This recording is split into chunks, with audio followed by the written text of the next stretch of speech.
La personne que tu es seulement décrite par les actions que tu fais. Le problème, c'est que pour le moment, tu es trop persuadé de pouvoir devenir quelqu'un de meilleur en te renseignant, en allant regarder à droite et à gauche qui se dit, ce qui se fait. Mais si concrètement on regarde tous les jours ce que tu accomplis, tu es bien loin du compte.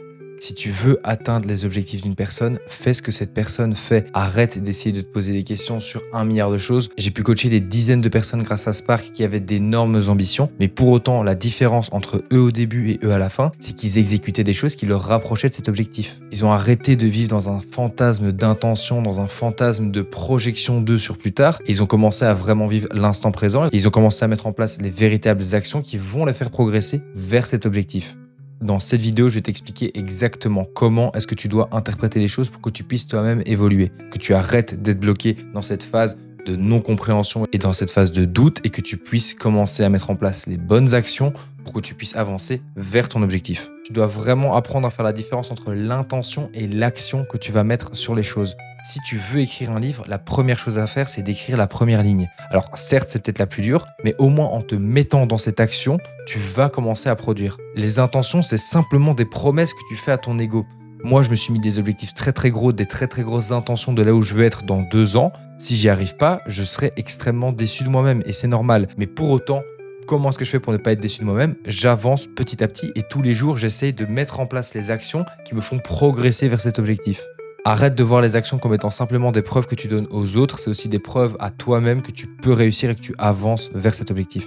L'autre truc, c'est que tu es bloqué aussi dans le fait de parler. Moi, c'est un truc qui m'a beaucoup aidé. En fait, tu vas commencer à expliquer à tout le monde quels sont tes objectifs et vers où tu te vois. Mais le problème, c'est qu'en faisant ça, ça a été prouvé scientifiquement que tu te confortes dans l'idée qu'il y a une partie de dopamine qui est déjà envoyée vers ton cerveau pour te dire « Ok, tu as déjà accompli une partie de cette chose-là ». Alors que simplement, tu vas commencer à parler du truc. Remets-toi dans l'objectif de te dire « Ok, je me tais et je vais tout simplement produire au maximum ce que je peux. » Ou alors, si jamais c'est comme moi, c'était l'opposé. Je disais aux gens, je vais être là dans quelques années, je vais être là dans 5 ans, dans 6 mois, j'ai ça, dans 3 mois, je m'achète cette montre, etc. Pourquoi est-ce que ça m'a conforté? Parce qu'en fait, je me disais, si je le fais pas, je suis une pute. Et les autres personnes autour de moi vont se dire, putain, il parle beaucoup, mais il fait rien. Si le regard des autres peut être un frein, ça peut également être un moteur. En fait, si tu te vois donner des gros objectifs en public, si tu les réalises pas, tu vas passer pour un bouffon. Et donc, ça risque de te motiver vers avancer. Mais si tu as déjà ressenti le truc de te donner des objectifs, te conforte dans l'idée que tu as déjà réussi, c'est peut-être pas la bonne solution pour toi. En fait, ton problème, c'est l'effet miroir. Tu es vu comme ce que tu répètes. Donc, c'est-à-dire que quelqu'un qui court tous les matins va être vu comme un sportif. Parce qu'en fait, pourquoi? Il a fait plusieurs fois cette action-là, donc il a le titre de sportif. Quelqu'un qui se plaint tout le temps va être vu comme un pleurnichard. Quelqu'un qui accomplit toujours ses objectifs va être vu comme un battant, un gagnant. Toi, tu dois te répéter de « Ok, mais qu'est-ce que tu veux répéter tous les jours pour avoir ce titre ?» Si tu as envie de devenir sportif, si tu as envie de perdre du poids, va courir, va marcher, va à la salle. Je ne suis pas que sportif, mais fais des choses qui t'avancent vers cet objectif-là. Si tu veux être vu comme quelqu'un qui avance, qui a un business ou quelqu'un qui investit ou quelqu'un qui gère correctement son argent, fais les choses et répète ces choses-là tous les jours pour que tu puisses acquérir ce statut. Pourquoi est-ce que j'ai un statut extrêmement élevé en vente et que les gens m'engagent pour qu'on devienne closer pour eux dans l'agence? Parce qu'on a répété des dizaines et j'ai compté l'autre fois plus de 1000 fois des calls. J'ai répété plus de 1000 fois des calls, donc je suis un closer. J'ai signé des dizaines de deals, donc je suis un closer. Je ne suis pas un closer parce que je me dis que je suis un closer.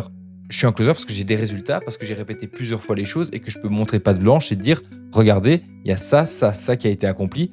Je suis défini comme quoi? Je suis défini comme étant la solution pour que vous puissiez passer la barre des 30K par mois en venant déléguer votre vente. » Et c'est comme ça que ça fonctionne en fait. Vous ne pouvez pas hériter de titres. On n'est plus au Moyen-Âge au niveau de la noblesse. Vous n'héritez pas de titres comme ça. Les titres, vous devez les acquérir en fonction des actions que vous impliquez tous les jours. Quatrièmement, le vrai pouvoir en fait que tu vas avoir, ça va être d'aligner tes actes à tes paroles. Être quelqu'un qui dit ce qu'il fait, c'est extrêmement important et c'est quelque chose que tout le monde valorise énormément. Et c'est tant mieux. Même chose pour moi. Si jamais je te dis que je serai là à l'heure, je serai là à l'heure. En fait, vous devez arrêter de trahir votre parole.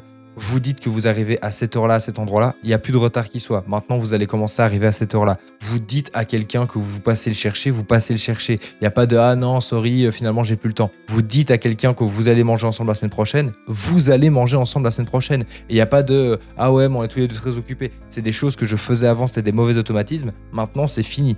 Quand tu dis quelque chose, tu n'as pas le droit de trahir ta parole. C'est la chose la plus importante que tu as vis-à-vis des autres et vis-à-vis de toi-même. À partir du moment où tu te dis aujourd'hui je vais tourner 3 vidéos et puis que tu te dis ah non mais en fait je suis fatigué, je me sens pas bien, tu trahis ta parole, tu trahis ce que tu avais prévu.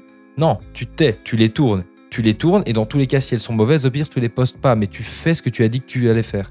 Maintenant, 3 choses activables pour que tu puisses changer dès aujourd'hui. Premièrement, fais une liste des choses que tu veux faire tous les jours. Fais une liste de vers où tu veux avancer et quelles sont les actions qui te rapprochent de cet objectif-là. Note combien de fois chaque semaine tu as agi vers cet objectif-là. Si tu veux devenir closer, combien de fois tu as fait des appels de closing cette semaine-ci. Si tu n'en as pas pour le moment ou si tu as envie d'être closer mais que tu ne sais pas comment faire, viens me parler sur Instagram. Tu peux venir directement en description, tu m'envoies un message, on cherche de nouveaux closers. Si tu es intéressé par ce taf, il y a vraiment moyen de faire énormément de choses. Je ne vais pas te vendre un Eldorado. Le but, c'est simplement que tu puisses acquérir la compétence et que tu puisses bosser pour nous.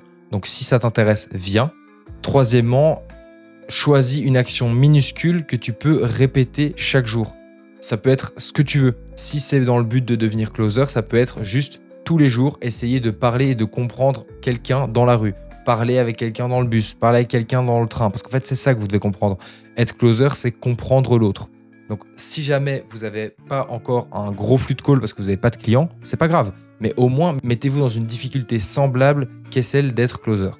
Merci les gars d'avoir regardé cette vidéo jusqu'au bout. J'ai fait un parallèle au closing. Pourquoi? Parce qu'on cherche de nouveaux closers en ce moment. Il y a beaucoup de clients qui affluent et qui veulent venir nous déléguer leur vente. On les prend. Maintenant, il nous faut de la chair fraîche. Si vous êtes intéressé et que vous êtes prêt à vraiment vous investir pleinement dans ce métier-là, venez sur Instagram me parler. Merci d'avoir regardé la vidéo jusqu'au bout. Si vous êtes un coaching ou si vous avez un infoproduit, que vous avez du mal à progresser, que vous êtes bloqué à 10 000 € par mois, c'est parce que vous n'avez pas encore délégué votre vente.